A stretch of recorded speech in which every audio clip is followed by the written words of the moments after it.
দিদি তুমি গাড়ি চালাচ্ছ, তুমি গাই গাই চালাচ্ছ, পাপা গাই, পাপা গাই মামা, হ্যাঁ পাপা গাই।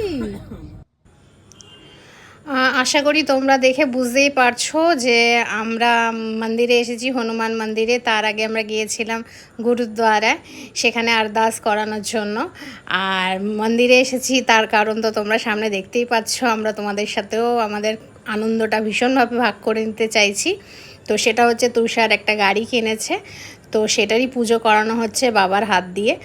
আর সেদিন সন্ধেবেলা প্রচণ্ড বৃষ্টি হচ্ছিল, তো সেই বৃষ্টির মধ্যেই আমরা বেরিয়ে পড়েছিলাম। আর মা বাবা ভাই স্পেশালি খড়গপুর থেকে এসেছিলো আমাদের সাথে আমাদের আনন্দটা ভাগ করে নেওয়ায়, কারণ সবাই মিলে একসাথে আনন্দটা ভাগ করলে সেটা আরও বেশি দ্বিগুণ হয়ে যায়। তো এখানে পণ্ডিতজি পুজো করছিল, তো আমরা ভীষণ এক্সাইটেড আর খুব ভালো লাগছে। একটা নতুন জার্নি, আর আমাদের পরিবারে একটা নতুন সদস্য যুক্ত হলো। এর আগে বাইক ছিল, 4 চাকা আমাদের কোনো দিনই ছিল না ফ্যামিলিতে। আমার বাবারও কোনো দিন ছিল না, আমার শ্বশুরমশাইয়ের আছে, কিন্তু সেগুলো বড় বড় গাড়ি, মানে ডাম্পারি জাতীয়, বাট 4 চাকা নেই। তো সেই ক্ষেত্রে এটা প্রথম, তো সবাই আমরা খুব হ্যাপি। আর মা বাবাও ভীষণ খুশি।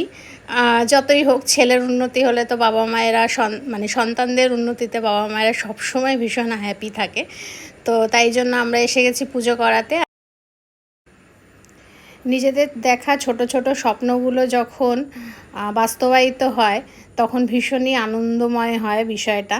আর তুষারের ভীষণ ইচ্ছা ছিল, তো তুষারের সেই স্বপ্নটা আজকেও পূরণ করতে পেরেছে ঠাকুরের আশীর্বাদে, তোমাদের সমস্ত বড়দের আশীর্বাদে।